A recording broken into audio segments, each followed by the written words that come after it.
Let's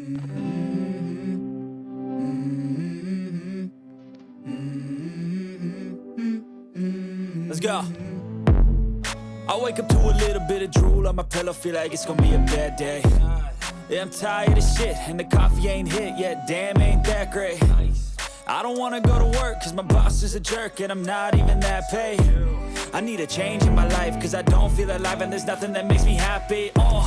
Hold my beer for a minute, I'm about to quit my job, cash in for a ticket. I'm going on a trip and I don't plan to visit. I'm gonna stay there till I feel like I'm winning, and this is just the beginning. I need a big change, help me feel like living. I need a big swing, home runs I'm hitting, and I'll never look back, moving on till I get it all. And we all got dreams, we all want things, but what you gonna do for it? How you gonna move for it? What you gonna be? And do you believe you can do anything? But what you gonna do for it? How you gonna move for it? What you gonna be?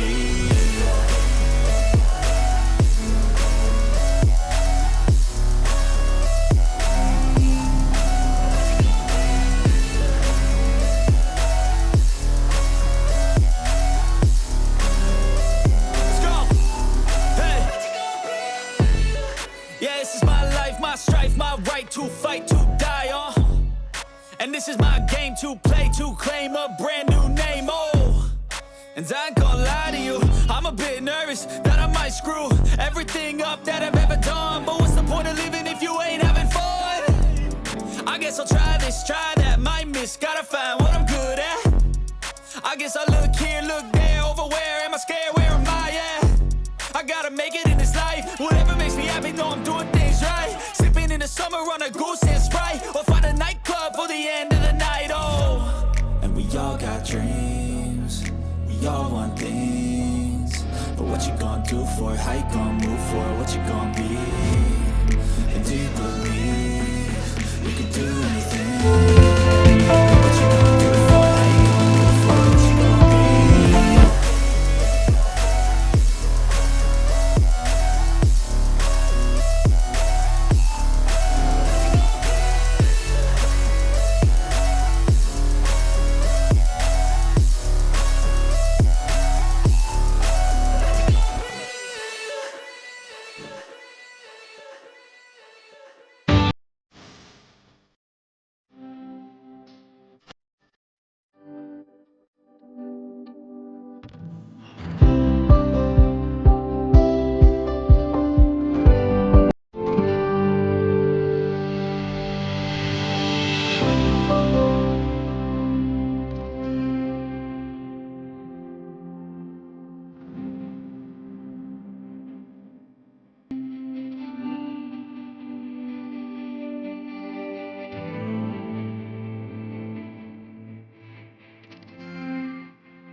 Good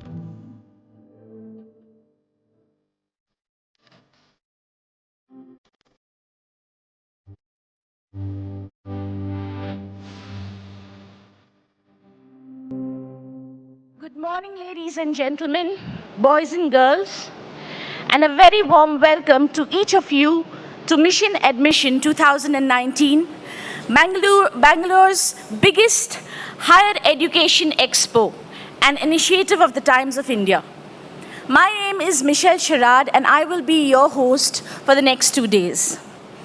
Mission Admission is an enriching platform that enables students and parents to get a holistic understanding about various educational courses available after the 12th standard or PUC. It helps students to take the right career decisions in life and unravels various mysteries related to admissions, eligibility, career scope, fees, etc. The 5th edition of Mission Admission, scheduled for today and tomorrow, brings together thought leaders, eminent educationalists, industry stalwarts, and students to unfold their first-hand career experience in the most unadulterated fashion and simultaneously answer career-related queries of both parents and students. One-on-one counseling sessions, psychometric tests for gauging students' aptitude and attitude, participation from top educational institutes, etc., are a few highlights of this 2-day education extravaganza. Moreover, students get to discuss and explore more than 40 best-known institutions and universities in Bangalore to help them and their parents get all the information regarding admission, courses, fees, campuses, and infrastructure. Day 1, or today, has sessions on engineering, design and architecture, alternate careers, professional acting, a career in VFX and CGI, along with a session on success stories of student achievers, expert advice on entrepreneurship, a how-to on the art of balancing unhealthy emotions while taking career decisions, and an overview of the undergraduation landscape in Bangalore. Day 2 has a plethora of lectures and discussions explaining the nitty-gritties across various disciplines, from basic science and research, CET counselling, information technology, to overseas education opportunities, the civil services, photography, and filmmaking. All of this would not have been possible without the support of our sponsors partners, whom we are immensely thankful to. Our title sponsor, Presidency University, powered by Garden City University, our platinum sponsor, Gem B School, University Pavilion, River University and Dayanand Sagar University, gold sponsors, Ramaya University and Diksha. We also have the SBI with us, who has set up a stall with a kiosk to answer any queries one might have on financial assistance. So, my dear friends, once again, welcome to Mission Admission 2019. Without much ado, I now invite Mr. Sundar Kondu, our Senior Vice President Response, the Times of India, on stage to extend our welcome and set the tone for this 2-day educational fest. Mr. Sundar Kondu, a round of applause, please. Good morning. Good morning. I can't hear you. Okay. Thanks so much for coming for this Mission Admission. I think we are in our 5th year with this 5th edition of this education fair that we've been doing year on year. This is, I would say, one of the most important events that we do. In a year, we do about 30 to 40 events in Bangalore, the Times of India. I would consider this as one of the most important. This is going to help shape careers, take extremely important decisions for parents and students, especially who are just passing out of 12th or who just passed out of 12th. And with so much of competition, so many options available, some amount of confusion is bound to be there. So we don't say we can answer all questions. So what we have done is we've got educationalists, we've got entrepreneurs, we've got experts in different fields to come in with us, stay for 2 days, have different sessions, talk about their field of knowledge, answer questions. And we also have about 40 education institutions who have come here to put a stall. They'll be here for the next couple of days, and they have their own, counselors and stuff like that. Feel free to drop in, ask questions, understand more about the courses that they have, and then take an informed decision. So that's why they're all here for the next 2 days. We also have many sessions over today and tomorrow covering different aspects, not just traditional science, engineering, COMEDK, CET, and so on and so forth.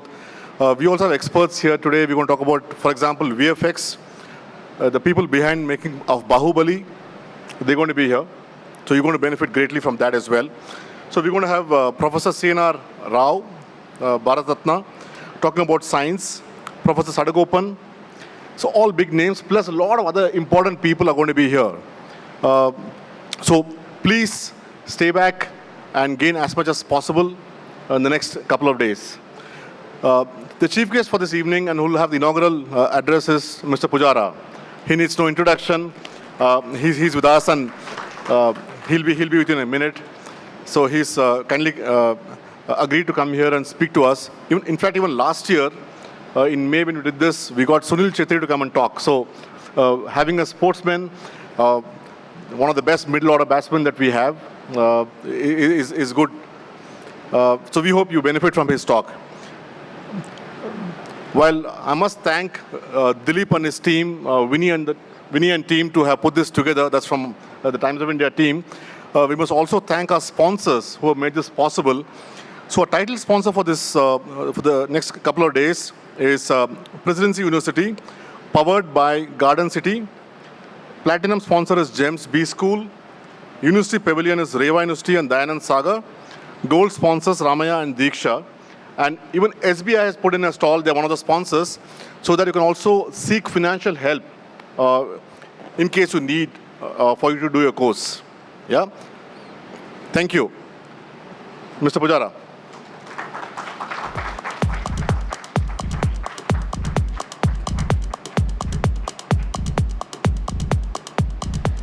A louder round of applause, ladies and gentlemen. I can't hear you. Thank you so much, Mr. Sundar. A lit lamp has always been the symbol of wisdom, positivity, and motivation. Light is also seen as the harbinger of good. To start off on an auspicious note, we now proceed to the lighting of the lamp ceremony, and we have with us Mr. Cheteshwar Pujara, the internationally renowned Indian Test cricketer. Pujara, as he is lovingly called by his fans and followers, made his Test debut at Bangalore in October 2010.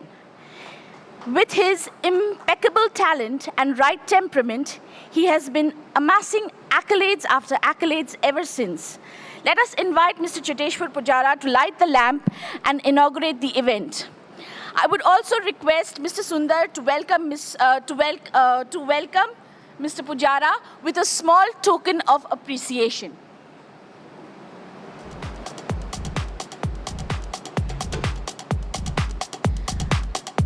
A round of applause, ladies and gentlemen.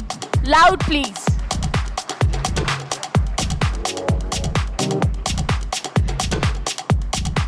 Thank you so much, sir. Now to proceed to the lighting of the lamp, may we also call upon Mr. Dilip Kumar, Deputy General Manager, Response, The Times of India, to join Mr. Sundar and Mr. Pujara to do the honors.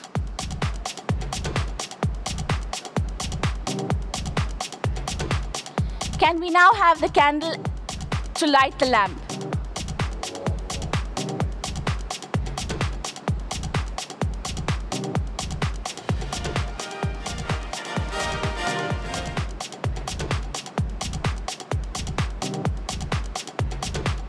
Ladies and gentlemen, can I hear you make some noise?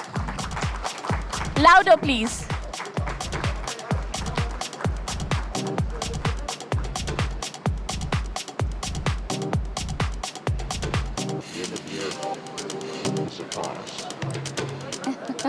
Pretty soon, it'll all turn to dust.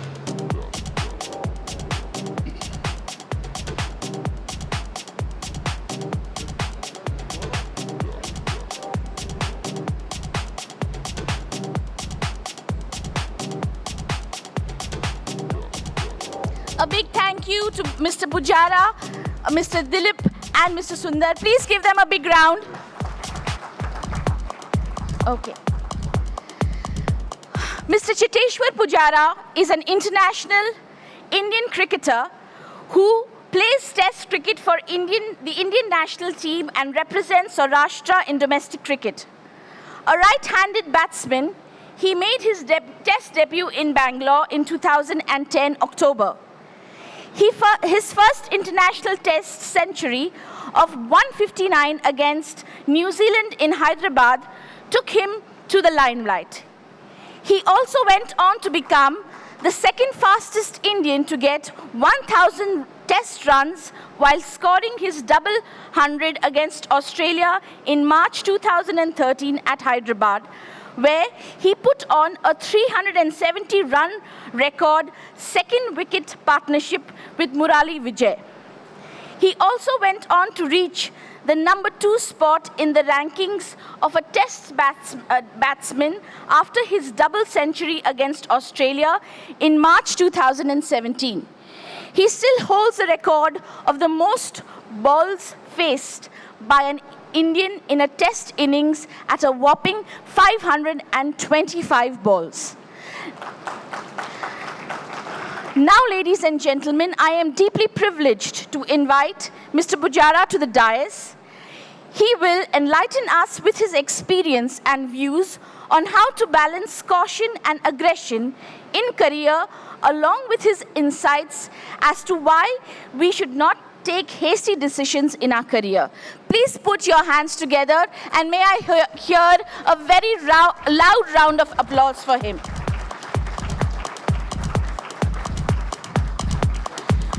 Requesting all of you to pay attention to what Mr. Pujara shares with us, because thereafter we will be taking questions which Mr. Pujara will answer.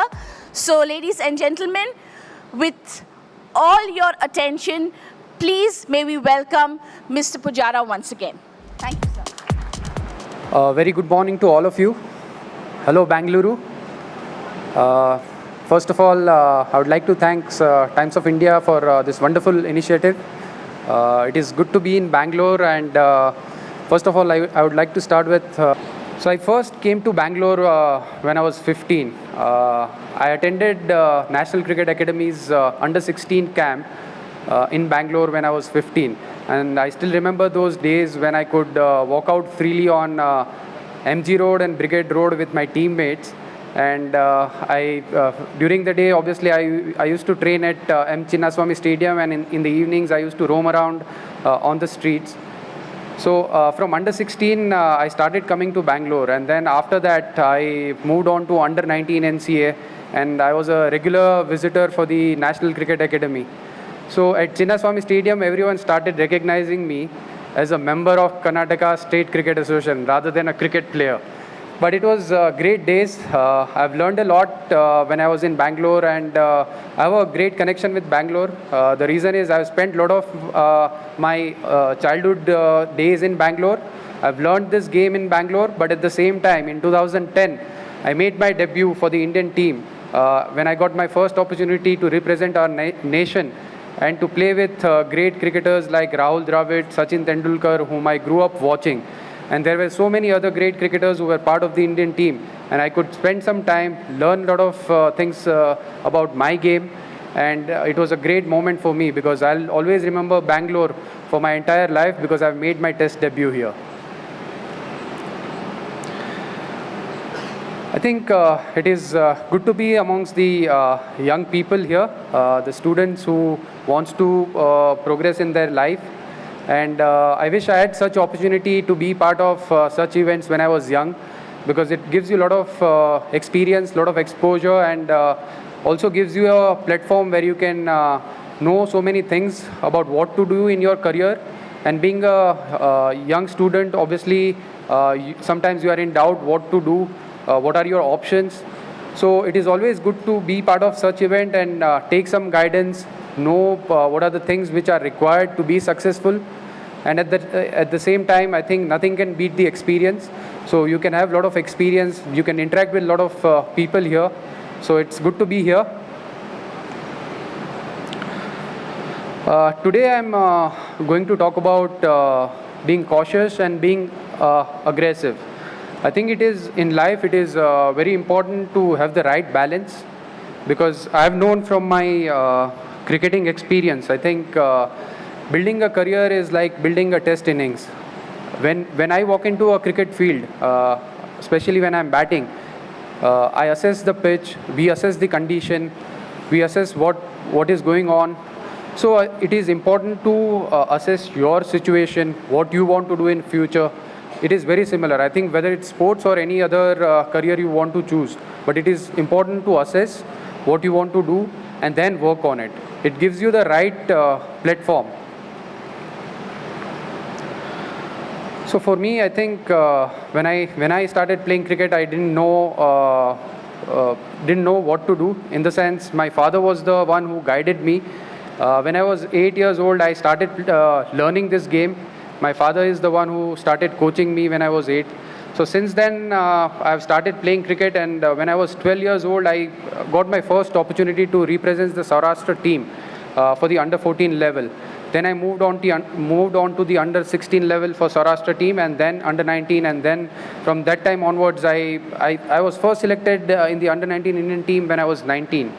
So that was my first biggest exposure when it comes to cricket. And after that, I've learned so many things. I made my first class debut when I was 20. So that was the right platform which I got at an early age. So it is important to start early, but at the same time, it is important to know what are your options. I think if you want to be successful, you need to lay the foundation. For me, I think a lot of people say that you have done a great job in winning the Australia series recently when we toured to Australia. So to do that, I think Australia series was obviously something which all of us are proud of. And when it comes to all the cricketing success, I think India has won the World Cup. There are many cricketers who have progressed in their life. But we start off at an early age. We lay the foundation. So when it comes to your career, I think it is important that you lay a foundation, assess your option, and then choose the right option which is needed. So for me, I think when I went to Australia, I had the right preparation, because it is important to have the right preparation before you do anything in your life. As I said, I started off playing cricket when I was early, so I had that experience of playing cricket for more than 20 years.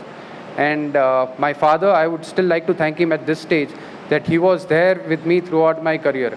So there are so many parents here, and I would also like to tell them that it is important that you don't pressurize your children to be successful. In the sense, obviously you want your children to be successful, but at the same time, you need to make sure that you are disciplined with your child, but you also give him a lot of freedom for his thoughts, for his career options, and let him choose what he wants to do. Because in life, I think in my personal experience, when you start doing something which you like, then you can put in a lot of energy, a lot of hard work in that. If you are choosing something which you don't like, then you will end up having a lot of trouble throughout your career. So try and make sure that you choose something which you are passionate about, and then try and follow it. Because once you are passionate about something, you can put in a lot of hard work, and I can guarantee you that even if you are spending days and days into your career, you won't even realize, because you will enjoy it. And it is important to enjoy your work, because career is not just about work, but it is also about enjoying the life with your work. So I personally would like to see a lot of young generation who is going to take our country to the next level. Our country is progressing really well, but the young students are the future of our country. So I would request them that choose the right option for you, but at the same time be honest to what you do. Be honest to your parents, be honest to your family, be honest to your country, because our country can only progress with the next generation who will take this country forward. So I would like to wish you all the best and wish you a lot of success, and I'm here to interact with you. You can always ask me any questions which you want regarding your career, but you are the one who will take this country forward. So wish you all the best and wish you a lot of success. Feel like we are stagnant, we feel very low. But for you, that doesn't happen. In innings, your temperament is very, you know what you're doing. So how do you keep that in check? See, first of all, it all starts from the hard work, because when you have put in a lot of hard work in your career, you are very confident, because you can only be confident when you have worked towards something. So when I am in the middle, I know that what is my bigger picture. It is also important to know your bigger picture, because as a team, our bigger picture is to put up a decent total. So when we want to put up somewhere around 400 runs on the board, we know that in a test match we have a lot of time. So it is about knowing that how we get there. So I know a process. It is important to follow some process in any stage of your life. Even in cricket, what we do is, if you want to get to 400, you can't just go straight away. In a test match, you know that the ball is moving around, the ball is swinging. So we need to spend some time to assess the pitch and condition. Then after one session, we know that these are the opposition's game plan. Then we move on to the next stage of building a partnership. It is important to build a partnership.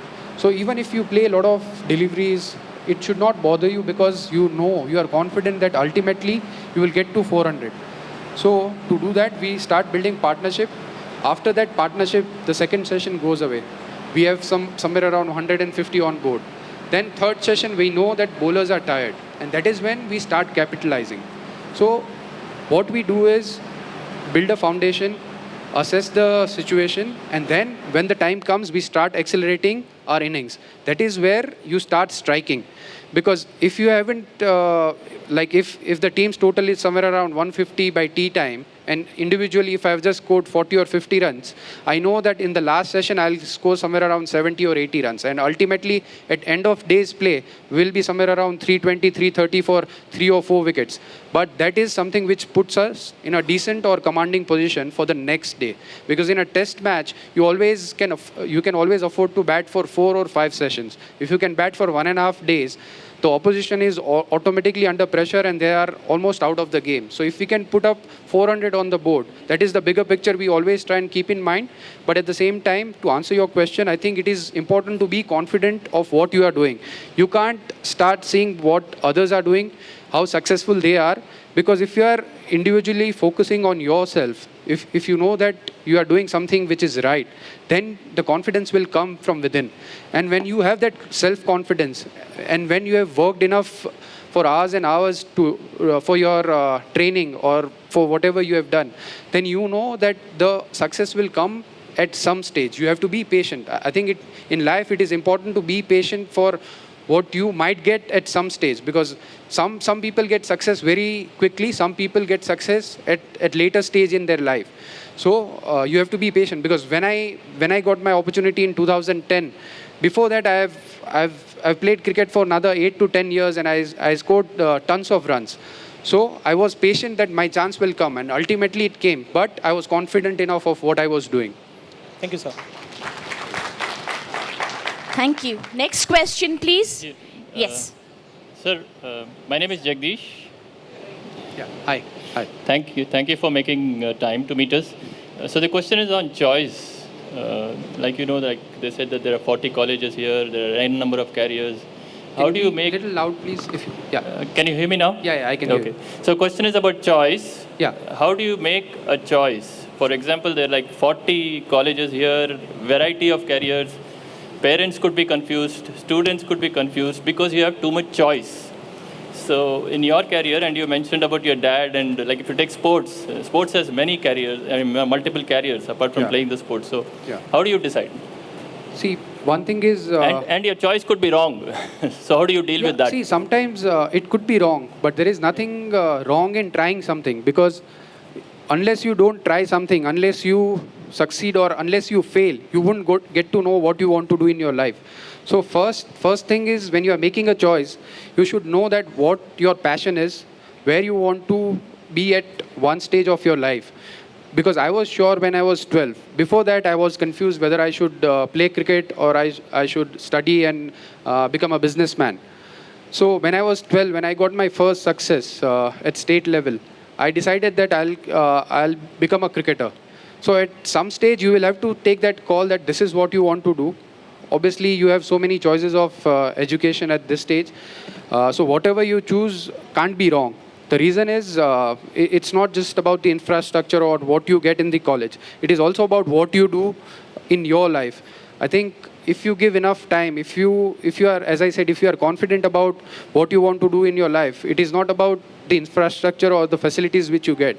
Because in India, in our country, there have been many successful people who have come from different parts of this country.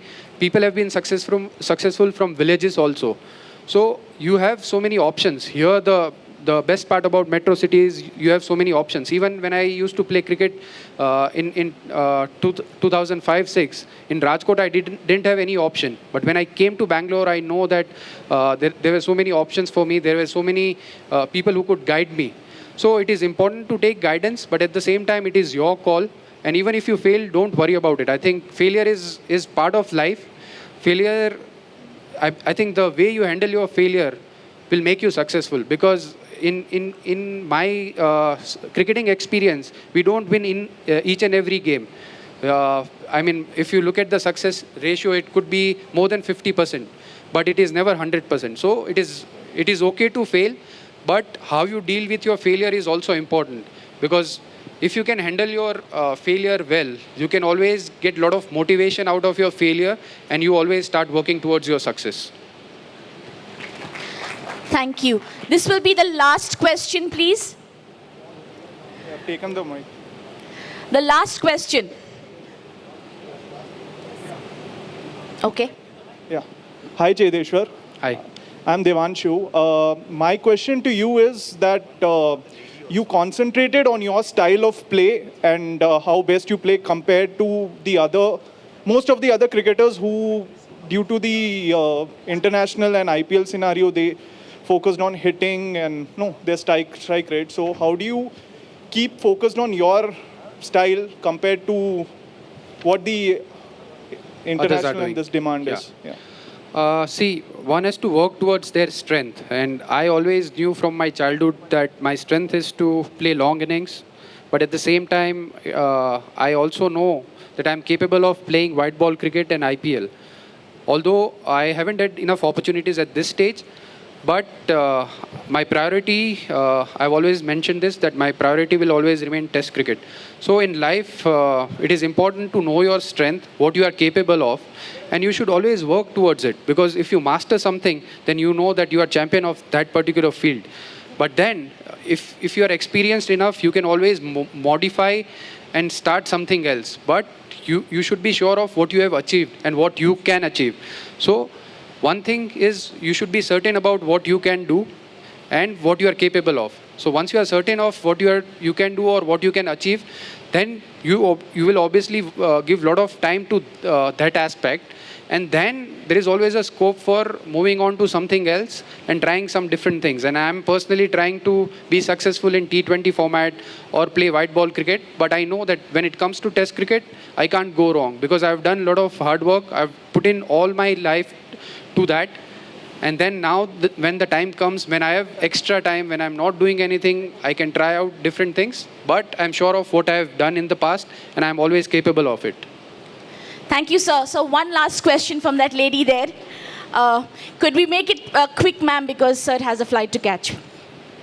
Half of the answer he gave already, because my question is like that you asked that if the kid choose the career in his hobby, means whatever he likes, But if the plan A is not works, they have to move to the plan B. So that is very difficult, and if you say and guide them, it's a lot of difference. Because if they hear from the parents, it's not a matter, but if you said and guide them, a lot of difference for them. Yes, see, if your plan A is not working, then as you rightly mentioned, you have to move to plan B. Yeah. But my personal opinion is you have to give enough time for plan A to be successful. Because you can't get success in any field, whether it's sports or any other field, whether it's your career. You can't be successful in 6 months or a year's time. You have to invest a lot of time to what you are doing. So if you have given enough time, if you know that now this is not working, then obviously you have to move towards plan B. But my suggestion would be to give enough time to what you are doing, and then if it doesn't work, then you will have to move on to the next plan. You should always have a backup, because when I was playing cricket, if I wasn't a cricketer, then I would have studied and I would have done something. So I always had a plan B. So it is important to have another plan, but give enough time to your plan A. Of course. Thank you, sir.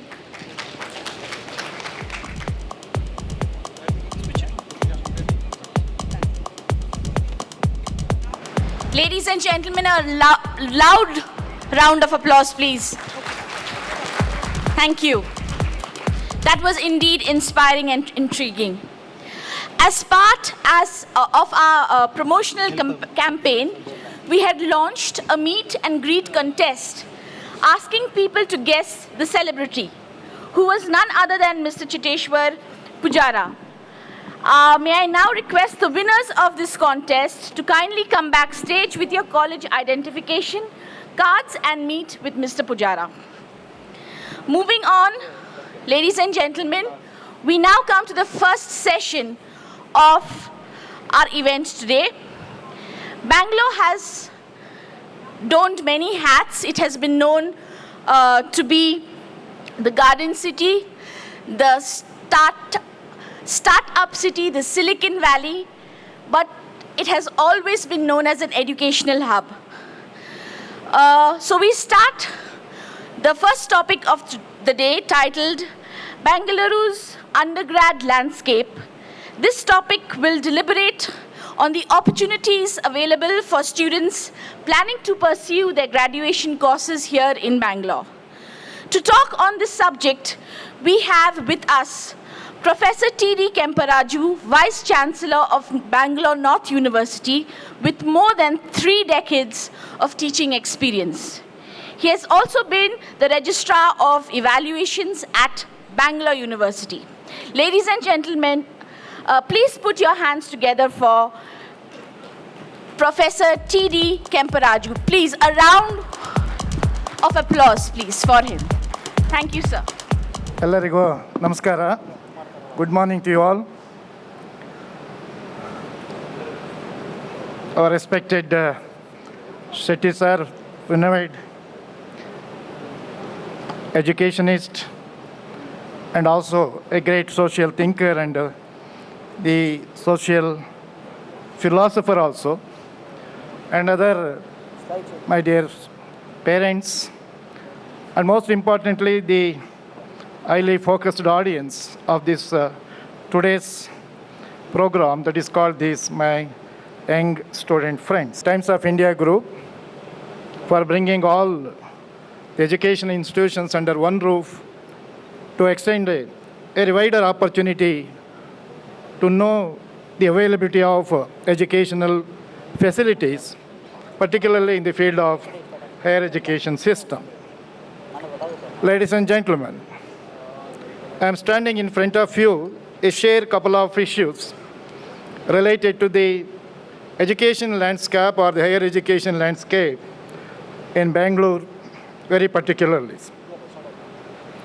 We all of us know that there is no dispute about the importance of education, either in individual progress as well as for the progress of the nation. India today is the second largest higher education system next to China and also United States. The Karnataka is also a hub of higher education. Bangalore, which is the capital city of Karnataka, as its own prime place in the global map, to exhibit its availability of lot of infrastructural facilities. And also, Karnataka is a pioneer in the higher education class enrollment ratio, which is more than 26% of class enrollment ratios. And Karnataka has a big infrastructure in the field of land, as well as the other infrastructures in higher education. We have totally 66 universities of different kinds, 3,593 colleges offering variety of courses leading to graduate, postgraduate, higher diplomas, etc. And also 210 engineering colleges, of which 130 engineering colleges belongs to the Bangalore city alone itself. So like that, if you look at the scenario of these statistical details, no doubt Karnataka, particularly the Bangalore, is no way far behind in extending the educational opportunities for our children. The question before us is, always runs in two directions. One is in the direction of quality, another one is in the direction of the quantities. So friends, today the CET results were announced, and a lot of tension, eagerness, both for the student as well as for the parents. Plus 12 or 12 onwards, always a big question for the student as well as a teacher, for the parents. Always believe that the future of establishing any kind of a career in the life of a student always begins from 12th standard onwards. What next is always be a question always putting on our head. How to select a course? Just now Pooja has mentioned about, when you're having so many opportunities, so many avenues, so many courses, so many institutions, then what to select and what not to select? How to select or how to choose a course? Really, though it is the three-worded question, how to select or how to choose, giving an answer is very, very difficult. Because any selection, any kind of a choice is not for the sake of choice. Choice or selection is for the survival. So we have to keep in mind the point of survival while making any kind of a selection of a program, selection of a course. Once you select it for the survival, survival is not only enough, but we have to succeed. We have to choose for success in your career. One is the survival and another one is the success. These are the two important questions always be there with every person, not only with the student. For every profession, it is always there. So while selecting a course, choose for survival, choose for success, and also you decide for the prosper, for your progress. And lastly, commit for your focused goals. Because why I am indicating all these four important parameters while making a selection for the course? Because we are born here not for survival, but we are all born here for the success in your life. That is why every student is having a vision. Every student has its own future. So have vision and future before making any kind of a selection of a career. Here I remember two important questions are the remarks made by our renowned scientists and also the great chief executive officers of the Infosys. Dr. Narayan Murthy has said that, it was reported in the media also, which is referring to the engineering education is concerned. They said that 75% of our graduates are not fit for jobs in the field of information technology. If you analyze this question, you can imagine what kind of a turbulence will going on. then what type of career, what type of a course, what type of a stream, what type of a college we have to select. So to achieve success, only in the 25% of graduates what we are producing in our country for information technology or engineering related courses. The another one, Professor C.N.R. Rao, Padma Shri, he said that 90% of our general graduates are not knowledgeable to perform the work today. So these things, one is engineering, another one is general, which are the two major segments running today. So 90% of our graduates are not suitable for our job market in terms of BA or BSc or BCom or MA, etc. And about 75% of engineering graduates are not suitable for the current day jobs. This speaks a lot for not only for education institutions, while also making our careers in our life. So friends, this kind of an education system today, what we're supposed to revive as well as to develop, is for our future generation. India today is one of the most visible nations in the world. It is the vibrant nation in the world. The vibrancy and visibility is not because of people like us who are crossed over 50 or 60 or over 70s. India has the greatest asset where no country has in the world. The asset, what is that asset of India today? It is not because we are the second highest population country in the world. India is so strong today not because we are the only democratic nation in the world. India is great today not because we are having so many religions, castes and subcastes where no countries has in the world. India is strong today not because we are having so many languages no country has in the world. But what is the strength of India? The strength of India today is the youth. That is the human capital, or the youth capital is the strength of India. India wants to see its future. India wants to see its promise through the eyes, through the minds, through the hearts of this younger generation. This youth capital, we have to be streamlined. We have to give proper access to education. We have to provide skill-based infrastructures, and the existing manpower also to be reskilled, upskilled, etc. All these things is possible to equip our younger generation only through quality education and also through skill-focused education.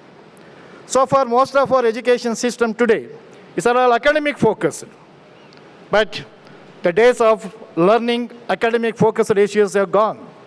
The day has come today is that what the current generation student is required is the skill-focused training programs, learning the subject in different kind of spheres. And added to all that, I repeat that the days of learning within the classroom is gone. Now, we have to make provision to learn the subject outside the classroom. So that I emphasize two important factors. One is called knowledge, second one is called the skills. Knowledge and skill has to be embedded for the purpose of providing very competent workforce for our today's generation. So friends, I go back once again. Why problems in selection of the course, selection of a right stream for the student as well as the teacher? Many of the times, we used to come across so many issues. Many times we make a right choice. Many of the times you make a wrong choice also. So the reason is that the parents and also the students are ignorant about the wide range of subjects which are available.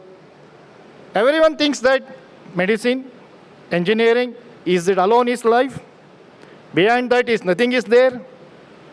But one should aware that much more than medicine, much more than engineering, we have ample number of the specialized courses which are able to fetch you the good opportunity for establishing your career in your life.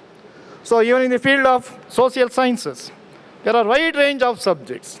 Today, media studies is one of the emerging subject areas. And also, the issues like specialized courses in management is also bringing out. So recently, in Karnataka, both Bangalore as well as University of Mysore, we have introduced two important undergraduate courses in the field of aviation industry, not technologies, but it is of the management, as well as economics-related aviation. So BBA in aviation management. And also BSc in forensic medicine. A lot of opportunities are there. So that looking at all these existing streams which are available in different kind of education institutions, so we should not forget that we have to educate our parents as well as the students the availability of the courses beyond medicine as well as the engineering. One is called the ignorance about the wide range of subjects in the field of the social science as well as the basic science.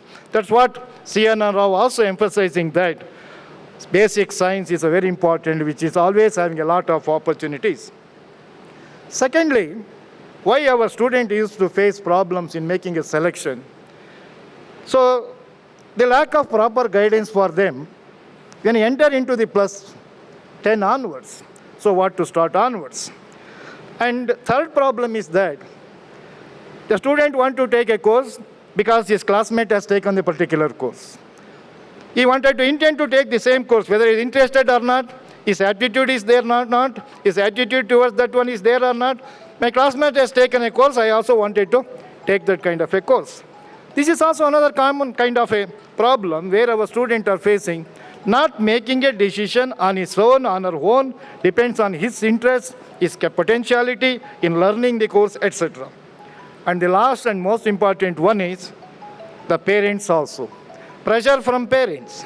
My neighbor's sons, my neighbor's daughter has get into the engineering. My son, my daughter also should get into the engineering. So these are the kind of an issues many of the times which come across in the minds of the parents as well as for the students itself. So friends, I want to emphasize the availability of important kind of streams in arts and social science. Because nowadays we are observing that apart from engineering and medicine, the highest mobility of the students after 12th standard is towards commerce and management. Commerce and management today is the most sought after course because under our universities, which is Bangalore University, nearly about we have 700 and plus colleges. In earlier days, there was a demand for BSc and also for basic liberal arts and other things. Today, every college wants to have their own commerce courses extra. Every new college wanted to start the BCom, BBA, and such other courses. Nobody wants to take a kind of these social science and liberal arts courses. So yes, in a globalized era today, the commerce and management is at the Zoom. But at the same time, we can't able to neglect the social science also. Even in the field of social sciences, there are so many specialized streams are there which can help for the student to lead a better career in his life. So I want to mention very few opportunities in the field of social science, arts and humanities. Many of you know that if you have any questions, I am ready to answer. Leaving apart basic BA as well as the honor courses, we have BA in criminology. I don't know how many of you heard of BA in criminology. BA in foreign languages, which is also another important kind of a course. BS in interior design, travel and tourism, and also most importantly, the media industry and media courses. So like that, even in social sciences, these are the very, very important kind of a courses. And we come across that the students from India, they're taking these kinds of courses in other kind of institutions as well as the universities which are located outside the countries. So it is very essential for our students because just because they have studied 12th standard in social science, we should not neglect them. We should enlighten them about the availability of, I feel that many of these courses are more and more important than engineering as well as the medicine.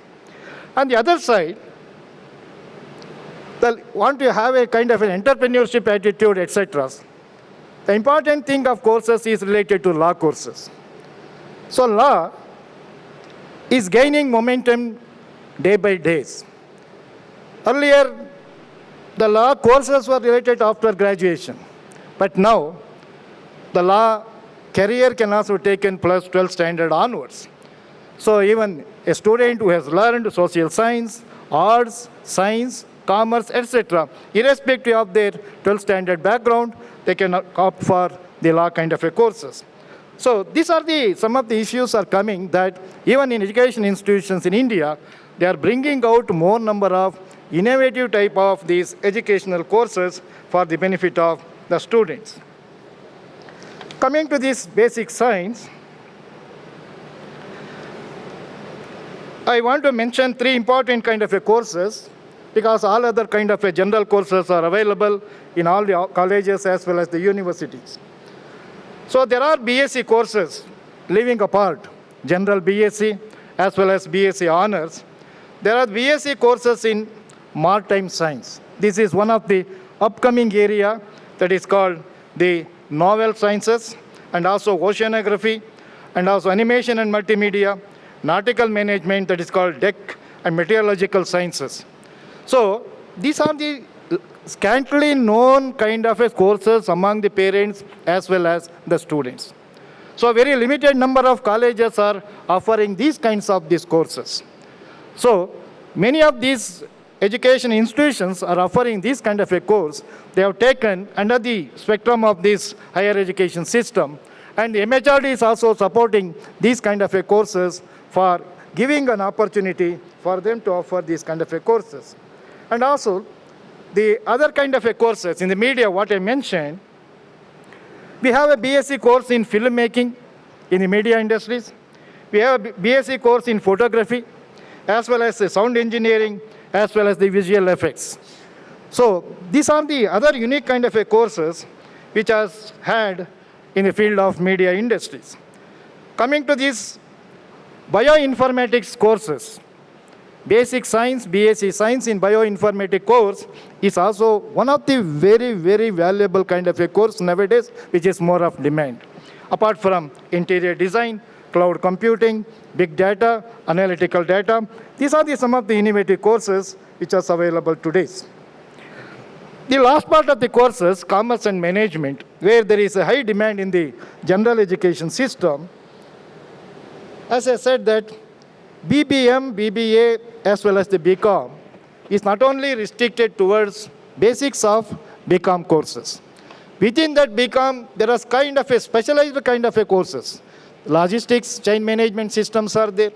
There are so many specialized courses in finance and accounting systems are there. There are so many specialized courses in the taxation as well as such other kind of a system. So these are all the type of the courses which are not known to our parents, which are not known to our students also. So that is why from the university side we have initiated a program to all the students in the first PU itself, whether it is in the art stream, science stream, or this other commerce stream, we have to bring to their attention, let them develop a kind of an interest and attitude to learning the subject. Definitely, these kind of courses are also as good, as equal, as valuable like our engineering as well as medicine system. The last one is, which the current day situation also linking about, the bachelor's degree courses in fashion design and also apparel design. Fashion and apparel technology, fashion and apparel industry is one of the upcoming industry today.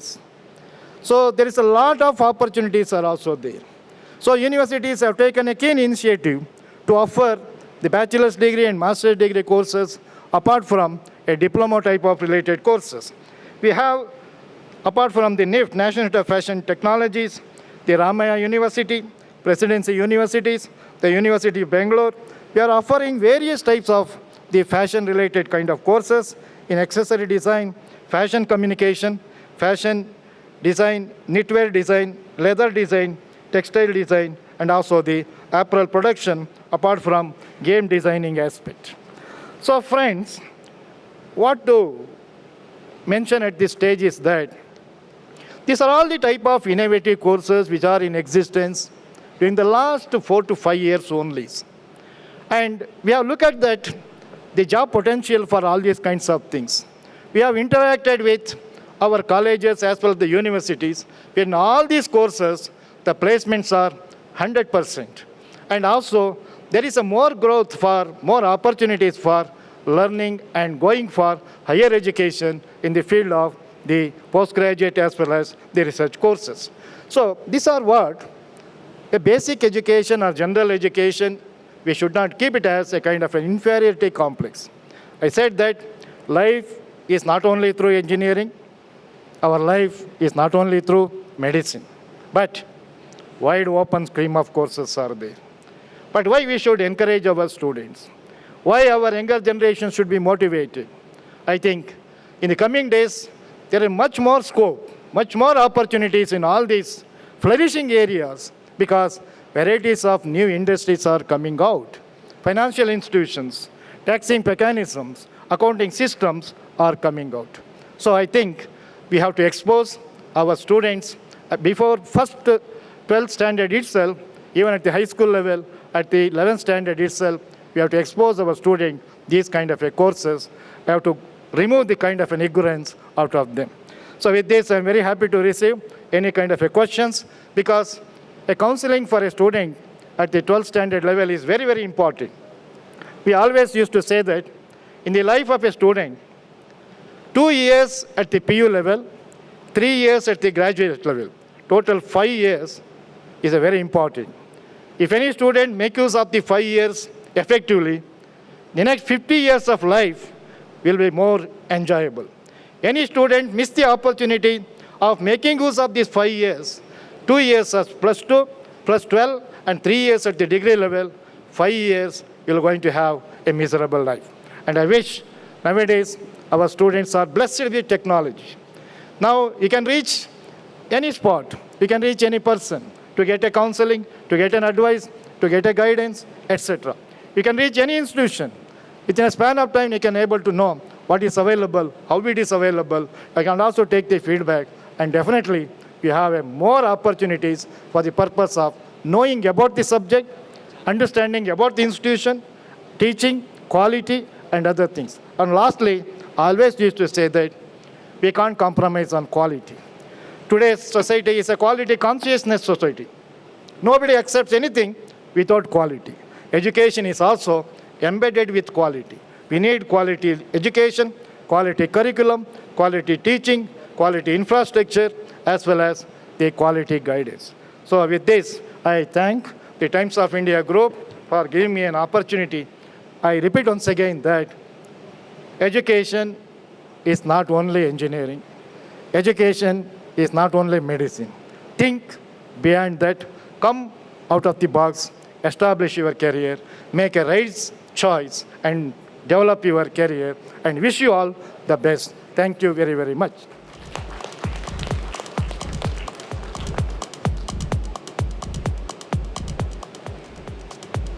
Hello. Thank you so much, Professor Kemparaju. It was truly enriching for me. 20 years back, I wish we had this choice available. And driving in the point that medicine and engineering are not the only two routes that students should take and can take. The floor is now open. We will quickly take questions for Professor. Yes, I see a hand already. Please stand.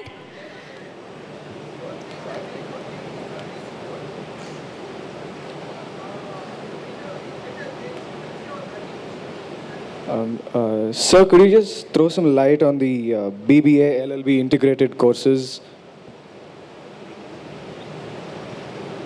Yeah, tell me. Sir, could you just explain the BBA, LLB integrated courses a little more in detail? As in, where it's offered and... Yeah. The earlier days, it was only after graduation. But now, it is even before graduation with a 5 years integrated. If you have completed plus 2 of any stream, you are eligible to take the law course also. Almost nowadays, all these universities as well as all the law colleges are running all kinds of these law courses. Both 3 years after degree courses are also there, as well as 5 years integrated degree courses are also there. Okay, thank you, sir. So the stream is not only BA, even any kind of the basic that is called art, science, commerce, education, they can get into that kind of a law course. Thank you so much, sir. Next question. Yes, I see a hand. Represent Confederation of Indian University. skills department. I just want to know from you, in terms of the BWalk, BWalk, Bachelor of Vocation, which I think is, recently we're talking about BWalk, but you never mentioned about that. Can you just suggest, what is the future of BWalk for, who wants to have a choice, and how do you see apprenticeship in India? If you could help us to throw some light on that. So BWalk courses is a kind of a courses which are upcoming kind of a courses, which are meaning towards visual arts, useful arts, and such other kind of things. And all these courses don't have an apprehension that whether it is running in the university or any private institutions, all these courses is UGC recognized courses as well as accredited courses itself. And also, nowadays it's gaining momentum. These kind of courses are gaining momentum. Even in Bangalore, we have nearly about 8 to 10 institutions are offering course. And nowadays, more and more institutions are coming forward to offer these kind of courses. These are the most challenging, futuristic, as well as definitely they have the most relevant for the changing scenarios. Thank you, sir. We will take one last question, please. One last question, quickly. Yes, I see a girl there.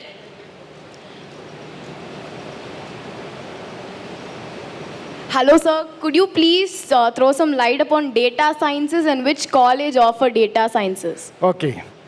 Now, the concept of data science, as I repeated once again in my earlier talk, this data analytics and data science, these are the kind of emerging disciplines. Okay. And our students used to learn in a very limited way about this data analytics as well as data science with a different kind of a terminology, either under BCA or a BSc Computer Science, and as well as more with our engineering graduates. But today, so the experts felt that there is more need of an exposure on these kind of things, even in the basic science as well as in the engineering science also.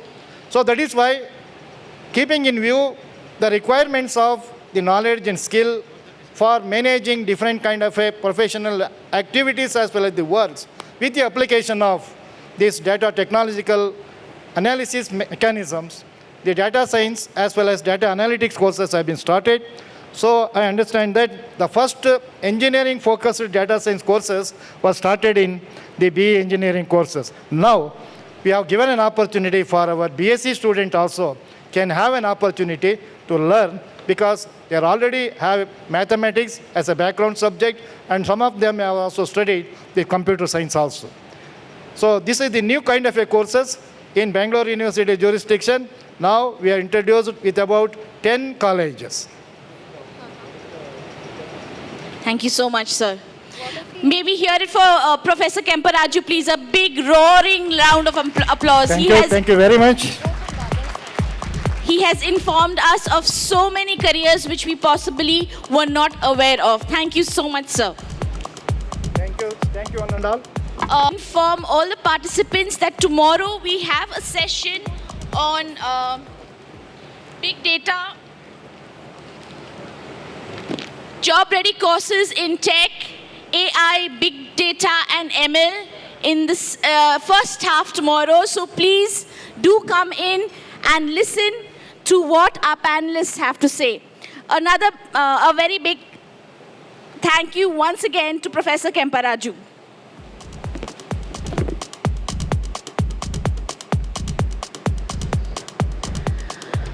Okay, so are we awake?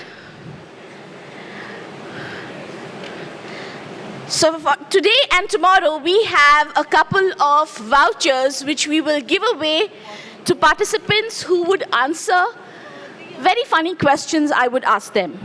Are you game for it? However, there's a catch in these questions. They're very simple ones, but I will ask you these questions only once. How many times? And we will have mics with our volunteers. If you think you have the answer, kindly raise your hand. Are we done? Are we good to go? I don't hear you. Okay. So here goes the first question. Are you ready? While walking my dog, I met my mother-in-law's only daughter's husband's son. Who did I meet?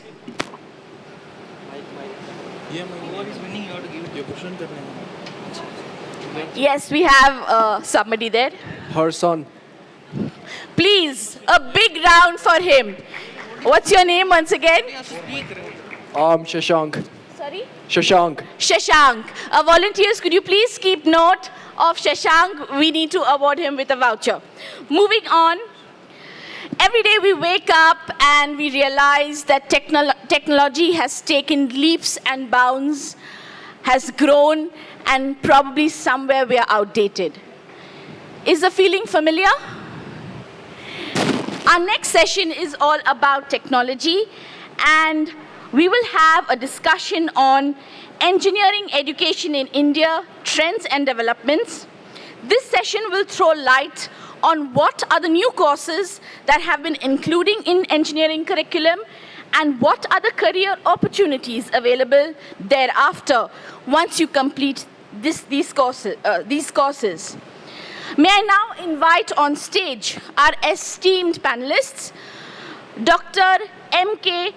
Panduranga Sethi, Chairman, RV College of Engineering, Dr. Sivaguru, Vice Chancellor, MS Ramaya University, and we also have with us Dr. V. Sridhar, Dean Academics, Niti University.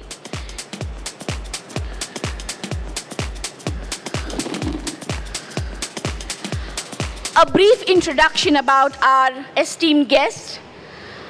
Dr. M.K.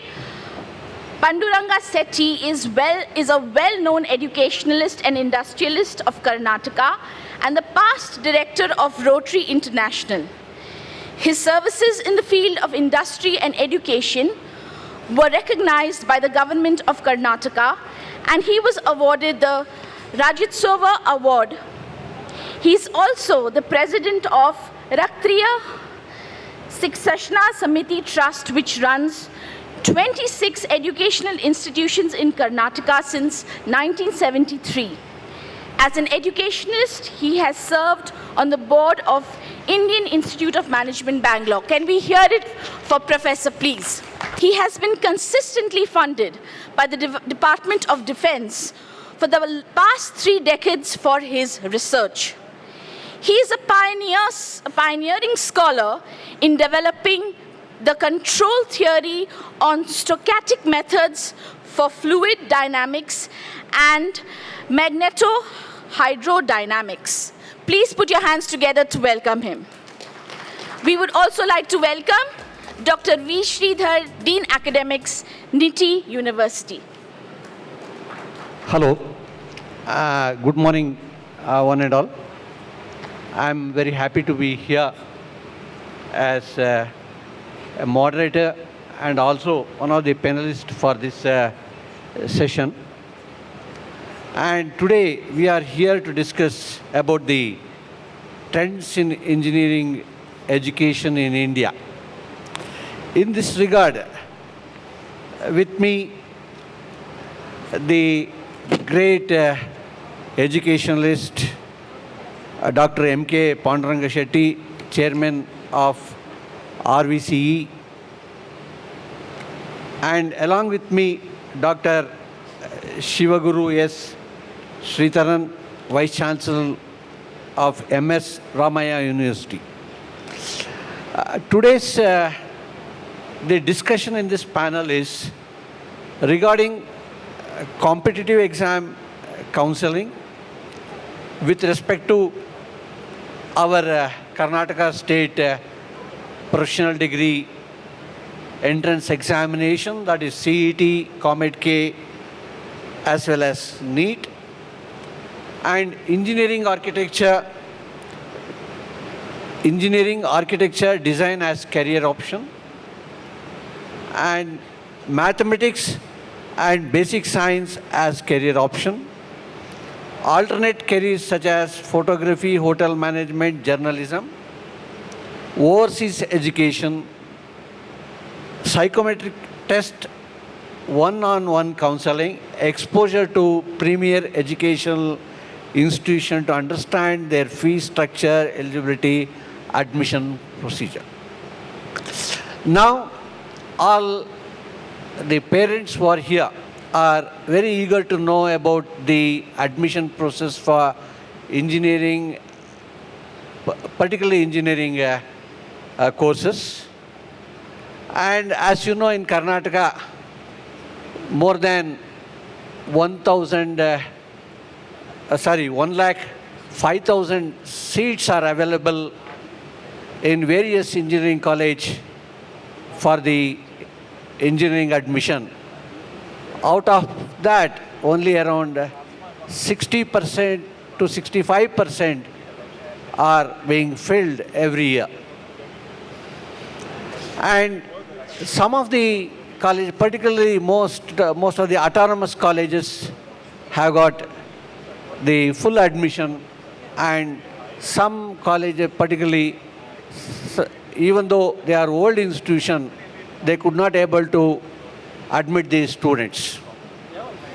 And totally under the VTU, there are 217 engineering colleges are there, along with the Bangalore University, UVC College.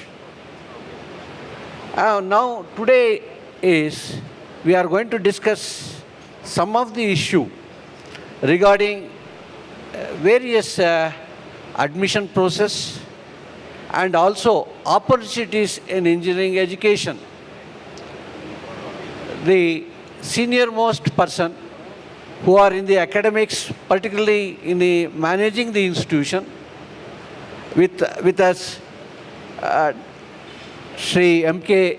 Panduranga Shetty is here, and he is running around 23 institutions in Bangalore.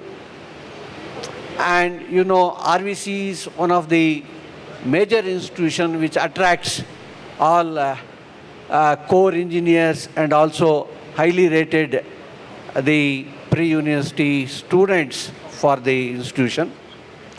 And he is also the secretary for the KUPEKA and also the Comet K admission process. Under him, he is looking after this Comet K admission.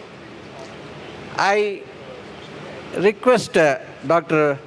M.K. Panduranga Shetty, Chairman RVC, to highlight the admission process and also the opportunities for the students to get admission, particularly in the Comet K, and also to talk about the finer aspect of CET, how the student should look into the admission process. I request Dr. M.K. Panduranga Shetty to highlight this. Good afternoon. As it is about 12 noon now, parents, students, and distinguished educationists on the dais. Today, I must compliment Times of India Group for organizing this event, which is going to be very useful to the parents and students, not only to choose the best of the colleges and also to come to know the exact prevailing situation with regard to engineering education in particular and the other education branches which are available in Karnataka, most of the places, and particularly in Bangalore. As I also happen to be the secretary of the Karnataka Unaided Private Engineering Colleges Association and also connected to Comet K, I would like to give you little information about what is happening in the scene, in the scenario, particularly in the seats offered by the colleges. There are very few colleges, if you take in the Comet K situation, there are only about 6 colleges which are being filled to the 100%. And there are about 10 colleges, 86.4%. 250 colleges, 62%. And 10 colleges, 43%. And 33 colleges, 10.7% of admissions. That means there are so many seats available under Comet K. I know there is a difference between the Comet K fees and the Comet K, the KEA fees offered by the government quota. Now the present situation, there are 3 types of fees offered in 3 different categories which I mentioned just now. The KEA fees is the lowest. Second is the Comet K, that is the highest. And then the management quota of about 10% plus the other quota which is available is the highest percentage of fees to be paid by the students. This has been arrived by the government in order to see that Karnataka students who appear for KEA entrance exam are given at the lowest fees possible. Now, if you look at what has been charged last year, the CET quota fees was 53,460 rupees and 59,400 rupees was charged by the colleges if you take CET quota or KEA quota, against 1,83,600 rupees which was charged for Comet K quota and 1,30,680 rupees was also against the Comet K quota.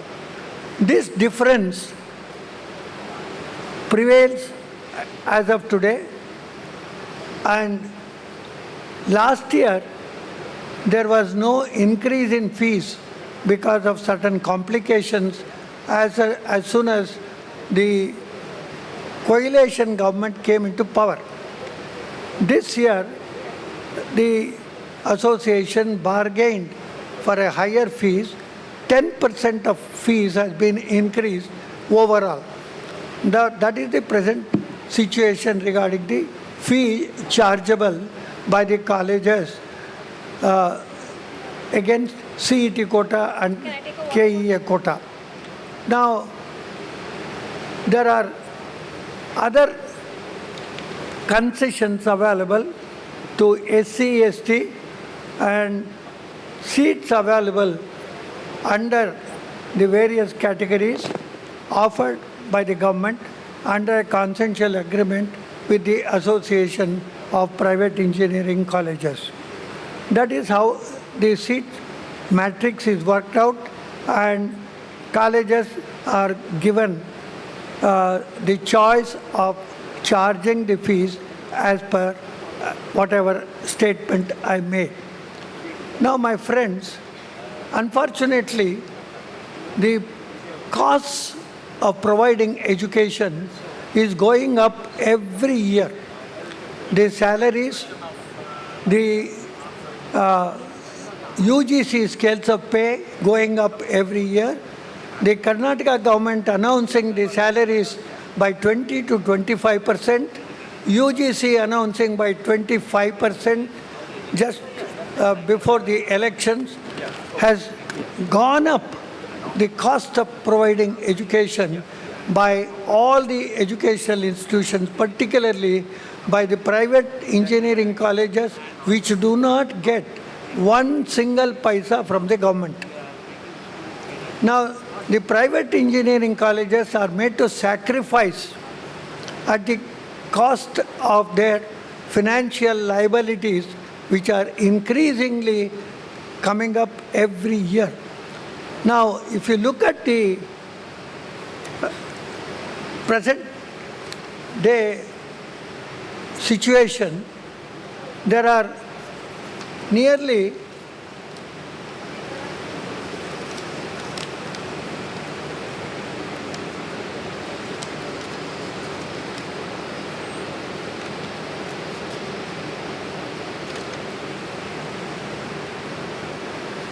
120 colleges which are looking at the window to jump out because they are unable to find funds to run the institutions. Unfortunately, what is happening today is, if a private management were to start a college, no grant is available to them. Government doesn't support by giving 1 rupee even to the private colleges. The aided colleges, only there are aided colleges, a few colleges which were started long ago, like BMS College and the Government Engineering College and Davanagere Brahmappa Tavanappa College of Engineering. These are the 3 colleges which are getting government aid. UGC prescribes higher pay scales to be paid by all the colleges. Today, if you want to get a PhD to work for a college, his demand is 1,50,000 rupees salary. And the government, AICTE, everybody insists, including UGC, to pay this kind of salaries to the professors and assistant professors. There are no lecturers in the category of teaching staff in any of the University Act. Unfortunately, if such a low fees is collected by the colleges, apart from 10 colleges or 6 colleges, no other college is paying the AICTE pay scales as well as observing the UGC standards which are required to be maintained. Unfortunately, today what is happening is, some of the colleges which are located away from Bangalore, they are employing, even to teach engineering students, just past an engineer. That is why standards are coming low. Accreditation is not being offered to any of these colleges. There are only about 25 colleges which have been accredited in Karnataka, with a number of nearly 220 engineering colleges. So that means the non-accredited colleges do not meet the requirements of the UGC or the AICTE. Still, the colleges are running. They are unable to fill up with the students. There is one college some years ago in Bijapur got 6 students only into that college. There are colleges last year did not get any students at all into that college. The parents, the students who have gone and visited that college, they did not favor any student to be admitted into those colleges. Just like this, the same scenario exists all over India. And nearly 45% of the engineering colleges in the country do not meet the requirements. That is why there are no students joining the engineering education. Hello, That's sir. the part. Just a minute. I want to interrupt in the middle. I now request you to make our audience how the Comet K is different from CET. Yes. And what are the factors students, parents should look into the Comet K while admitting these, their wards to the college, various colleges under the Comet K, and about the fee structure what you have given, whether they should go for the CET, if they get CET ranking as well as the Comet K ranking, how to go for the Comet K colleges, how to just to compare those two colleges. I request you to explain that and educate our parents. See, CET is open only to Karnataka colleges, Karnataka students, those who are eligible to appear for CET examination, entrance exam, are Karnataka students.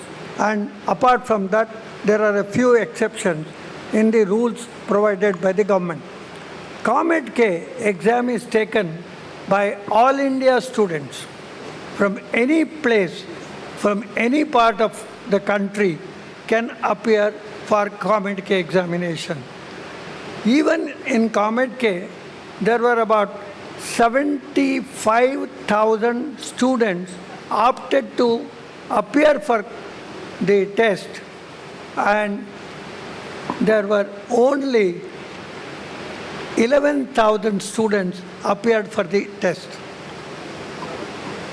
In the beginning, everybody is anxious to get a seat in Karnataka, so they do appear for Comet K examination.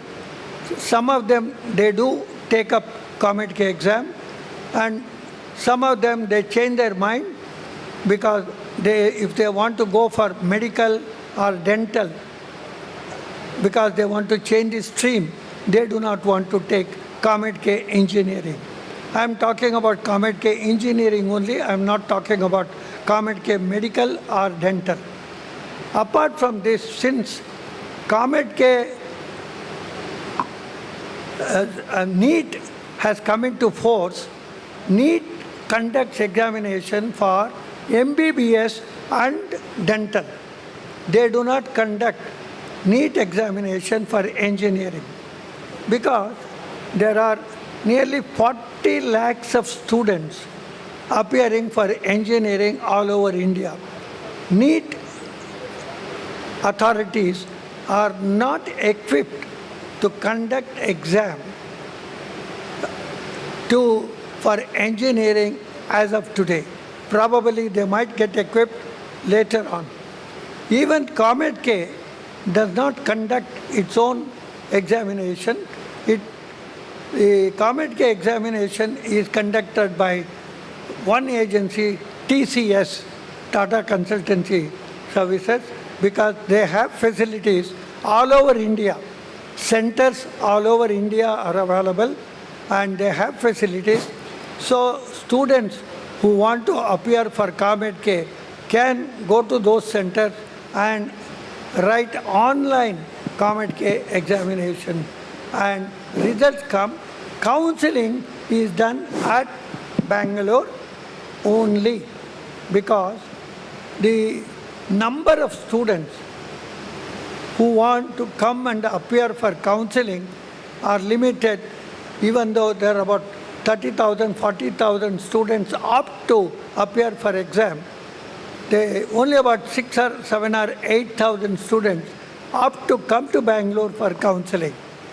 So what I am trying to say is, if CET for the KEA students, those who appear for Karnataka Examination Authority students, if you write Comet K also, you have a very good opportunity of getting a seat in the Comet K also, even though you might have to pay a little extra fees as fixed by the government in order to subsidize the other costs which the educational institutions are meeting out of their budgets. So that is why Comet K fees is higher, the KEF fees is lower. Okay, sir.